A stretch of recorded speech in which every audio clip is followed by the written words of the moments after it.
Hello दोस्तों, आज हम लोग बिहार असिस्टेंट प्रोफेसर की जो प्रक्रिया भर्ती प्रक्रिया चल रही है उसमें धांधली और करप्शंस जो बड़ी पैमाने पे चल रहे हैं उसके बारे में चर्चा करेंगे कि किस तरीके से फेवरेटिज्म, भाई भतीजावाद, है ना, अपने लोगों को सेट करना। आप देख रहे होंगे हमारे जो माननीय अशोक चौधरी जी हैं, कैबिनेट मिनिस्टर हैं, ये इतने बेरोजगार हैं कि भाई इनको प्रोफेसर बनने की जो है जरूरत पड़ गई। ये तो मिनिस्टर से रिटायर होंगे, है ना, इनको पेंशन मिलना शुरू हो जाएगा। इतने सारे ऑलरेडी जो है मिनिस्ट्री विभाग को देखे हुए हैं, इतने सारे पैसे इनके पास होंगे, पैसे की कोई कमी नहीं होगी इनके पास, लेकिन फिर भी जो है इनको अपने आप को बेरोजगार समझ रहे हैं। और एक योग्य उम्मीदवार की जो पोजीशन है इनको कहीं न कहीं ये खत्म कर दिए।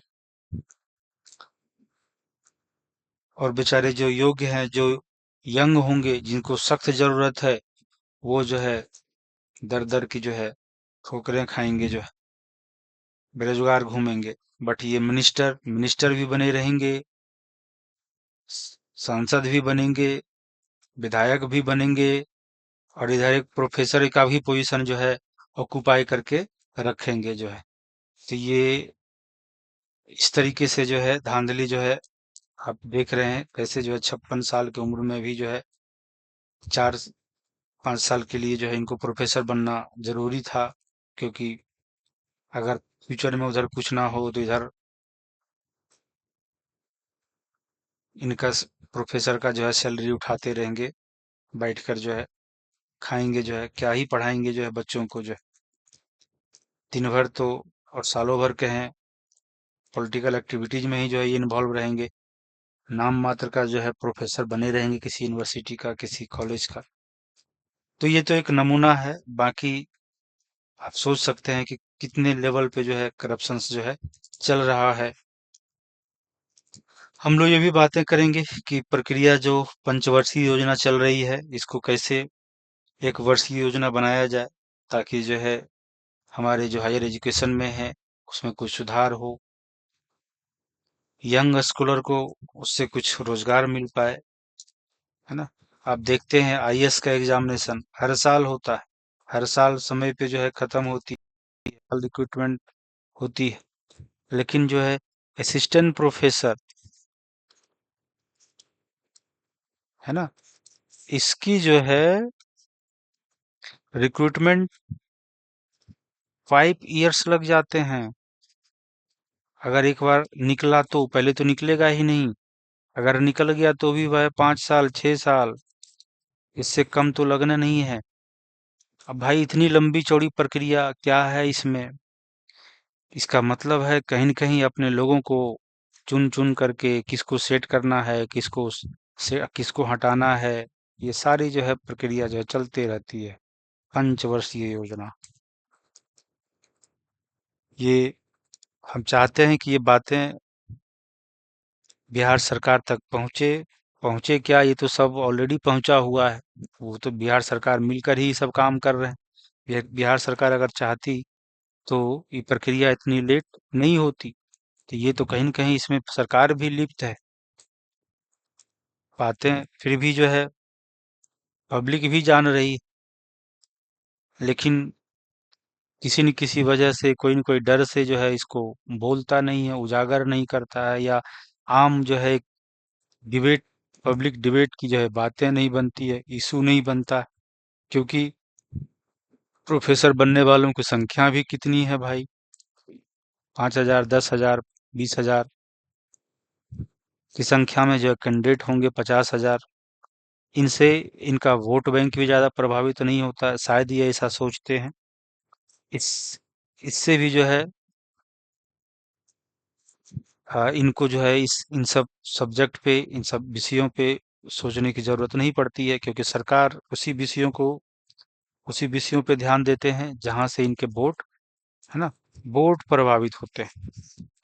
अगर इनका वोट लगेगा कि इस विषय से, इस सब्जेक्ट से, इस ये चीज करने से हमारा नुकसान हो सकता है, तो फिर वहां पर ये ध्यान देते हैं जो है। तो इसे एक पब्लिक इशू जो है बनाया जाए, बड़े लेवल पे पूरे बिहार में इस बात को फैलाया जाए। आप देखते हैं किस तरीके से करप्शन हो रहे हैं जो है हमारे असिस्टेंट प्रोफेसर के भर्तियों में जो है, खास करके बिहार में। हालांकि ये बात तो पूरे इंडिया में लागू होती है, लेकिन मैं बिहार की बातें कर रहा हूँ यहाँ पे। बिहार में असिस्टेंट प्रोफेसर भर्ती प्रक्रिया में वाई भतीजावाद और राजनीतिक हस्तक्षेप की शिकायतें लंबे समय से होती आ रही है, और यह बात सही है कि इस वजह से भर्ती प्रक्रिया धीमी भी हुई है। ये आरोप अक्सर लगते हैं कि पसंदीदा उम्मीदवारों को चुनने के लिए धांधली की जाती है। हर दिन आपको न्यूज़पेपर में सुनने को, पढ़ने को मिलेगा। इससे क्या होता है कि इससे योग्य और मेहनती जो उम्मीदवार होते हैं वो बेचारे पीछे रह जाते हैं। उनके जो सपने होते हैं वो कहीं न कहीं अधूरे रह जाते हैं, एक प्रोफेसर या एक शिक्षक बनने का जो। शिकायतों का जो मुख्य कारण है वो आप लोग भी जान रहे हैं, जैसे भाई भतीजावाद और राजनीतिक दबाव। यह एक गंभीर आरोप है कि कुछ पदों पर राजनीतिक पहुंच या व्यक्तिगत संबंधों के आधार पर नियुक्तियां की जाती है, ना कि योग्यता के आधार पर। अगर आप किसी मिनिस्टर का भतीजा हैं, किसी मिनिस्टर का भांजा है, किसी मिनिस्टर का बेटा है, किसी मिनिस्टर का बेटी है, आप भले ही आपके पास डिग्री ना हो, फर्जी डिग्री बना दिया जाएगा। आप पढ़े लिखे नहीं हो, कोई बात नहीं है ना, कहीं से डिग्री का जुगाड़ हो जाएगा। आप योग्य नहीं है, कोई बात नहीं है, आपको योग्य मान लिया जाएगा और आपको असिस्टेंट प्रोफेसर की पद पे जो है आपको नियुक्तियां मिल जाएगी।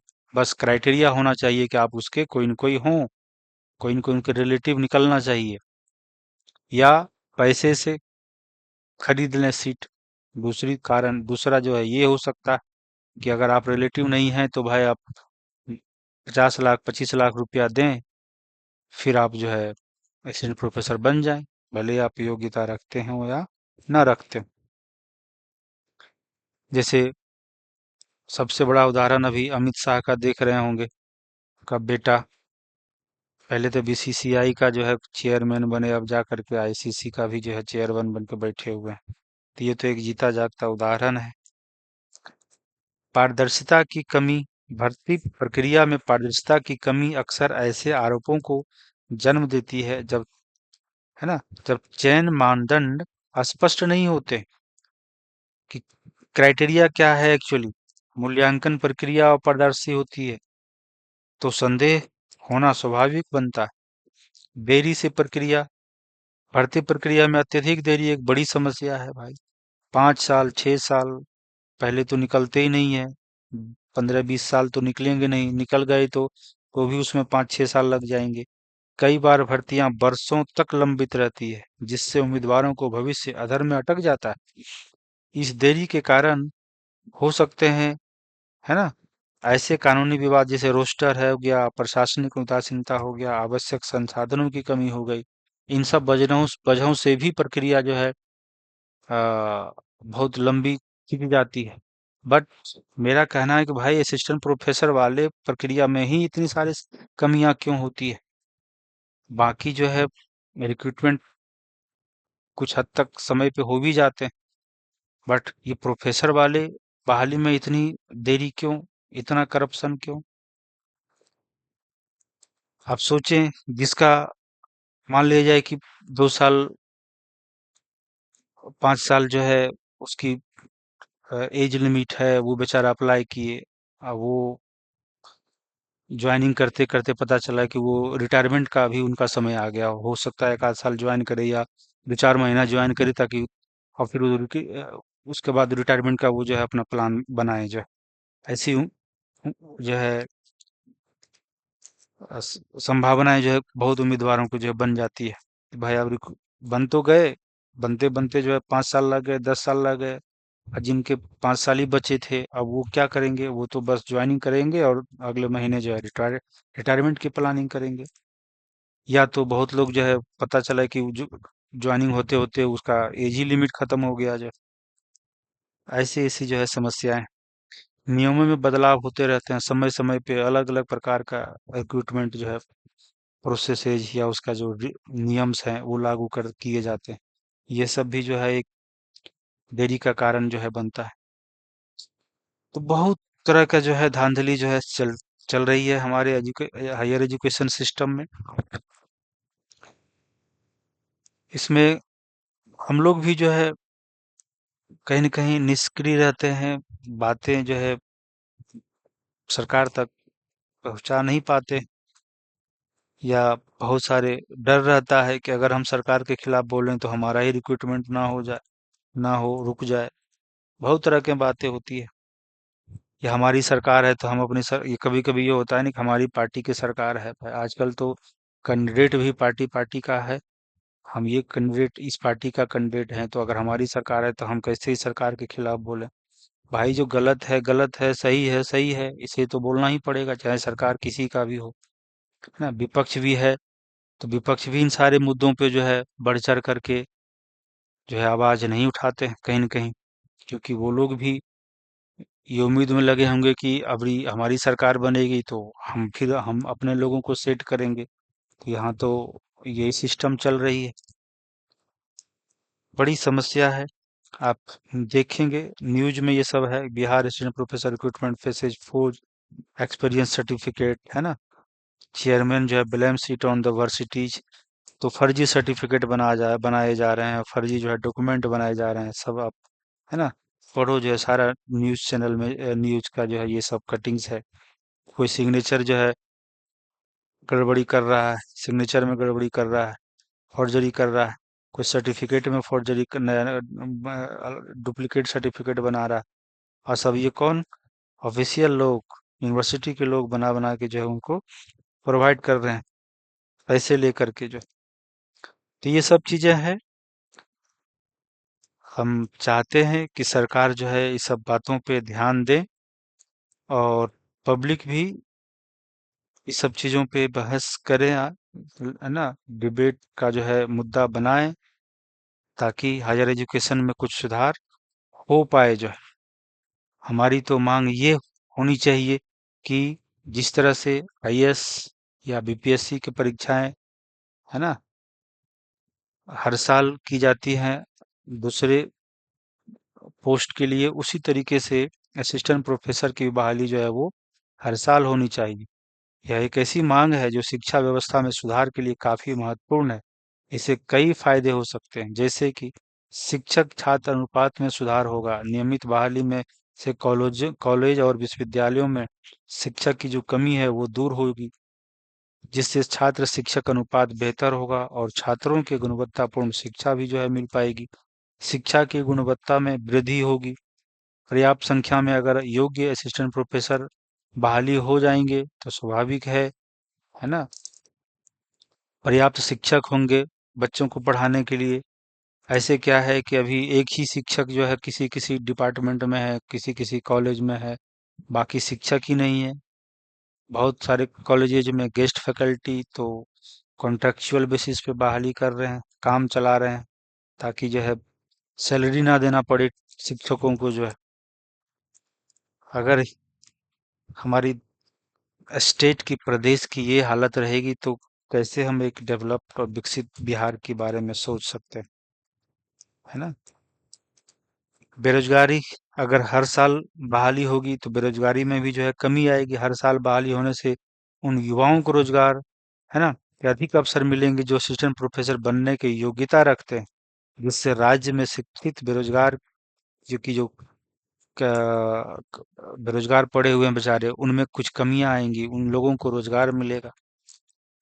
नियमितता और पारदर्शिता, हर साल जो है ना, अगर एक सिस्टम बना दिया जाए तो एक तय सीमा सारणी पर जो है बहाली होने की प्रक्रिया से अधिक नियमितता और पारदर्शिता आएगी, जिससे उम्मीदवारों को भी तैयारी करने का एक उचित समय मिलेगा। उसको लगेगा कि हाँ भाई इस साल फॉर्म आएगा फिर अगले साल देंगे उसका एक ना, तो लोग थोड़ा उसका प्रिपरेशन भी ढंग से कर पाएंगे। यहाँ तो पता ही नहीं है कि भाई एक फॉर्म कब निकलेगा, इंटरव्यू कब होगा, होगा भी कि नहीं होगा। इस दुविधा में भी लोग जो है प्रॉपर उसकी जो है जो प्रिपरेशन होती है वो नहीं कर पाते। रिसर्च इनोवेशन को बढ़ावा मिलेगा अगर नए, है ना, और युवा साइंटिस्ट प्रोफेसर ये सब बन करके, है ना, आएंगे हमारे कॉलेजेज में, यूनिवर्सिटीज में। तो उनके साथ जो नई, है ना, अपने ऊर्जा लेकर के आएंगे, उनका जो एक नए स्किल्स हैं वो लेकर के आएंगे, नए विचार लेकर के आएंगे, जिससे जो एकेडमिक माहौल में रिसर्च और इनोवेशन को बढ़ावा मिलेगा। तो ये सारे जो है फायदे हैं अगर हम हर साल जो है प्रोफेसर की बहाली करें तो ये सब हमारा जो है सुझाव है। हम चाहते हैं ये बातें हमारे मुख्यमंत्री तक पहुंचे, बड़े बड़े अधिकारियों तक पहुंचे, शिक्षा मंत्री तक पहुंचे, बड़े बड़े शिक्षाविदों तक पहुंचे, ताकि उनको भी लगे कि नहीं ये बात जो है सही है और इस पे कुछ जो है उचित जो है कदम जो है उठाया जाए, ताकि जो शिक्षित बेचारे बेरोजगार हैं, योग्य हैं, काबिल हैं, जो देश प्रदेश की जो है दिशा दशा को अपनी योग्यता से, अपने नॉलेज से बदलने की क्षमता रखते हैं, वो भी कुछ अपना योगदान जो है दे पाएंगे। नहीं तो फिर जो सिस्टम चले जा रहा है, जिस तरीके से दुर्दशा है हमारे प्रदेश में, वही बनी रहेगी, है ना। नहीं तो अगर आप लोग सब चाहते हैं, जितने भी स्कॉलर्स हैं, पढ़े लिखे लोग हैं, आगे आए, इन सब बातों को जो है ना, एक मुद्दा बनाएं, चुनाव का मुद्दा बनाएं, ताकि सरकार को लगे कि लोग जो है जागरूक है। अगर हम सही से कोई भी ये भर्ती प्रक्रिया हो या रिक्रूटमेंट हो ना करेंगे तो कहीं न कहीं हमें वोट में नुकसान मिल सकता है। तो फिर सरकार भी इस पे जो है ध्यान देंगे। तो आशा है आपको ये बातें हमारी जो है बिहार की आवाज में जानबूझ करके ये एक चैनल जो है बनाया, ताकि मुझे लगता है कि इस चैनल के थ्रू बिहार की जो भी, है ना, ज्वलंत मुद्दाएं हैं, चाहे वो रोजगार का हो, शासन का हो, प्रशासन का हो, कोई भी मुद्दे हों, डेवलपमेंट का हो, करप्शन का हो, हर चीजें जो है मैं या हम लोग जो है यहाँ से जो है उठाएंगे और बातें जो है सरकार तक पहुंचाने का जो है काम करेंगे, लोगों को अवेयर करने का काम करेंगे। मैं चाहूंगा कि आप लोग भी इस चैनल से जुड़ें और जो भी समस्याएं हैं हम तक पहुंचाएं। हम लोग जो है आपकी समस्याओं को पुरजोर तरीके से उठाएंगे, ताकि सरकार तक ये बातें पहुंचे और सरकार जो है फिर उस पे उचित कदम जो है उठाए। धन्यवाद। फिर नेक्स्ट वीडियो में हम जो है मिलेंगे जो है किसी और मुद्दे को लेकर के।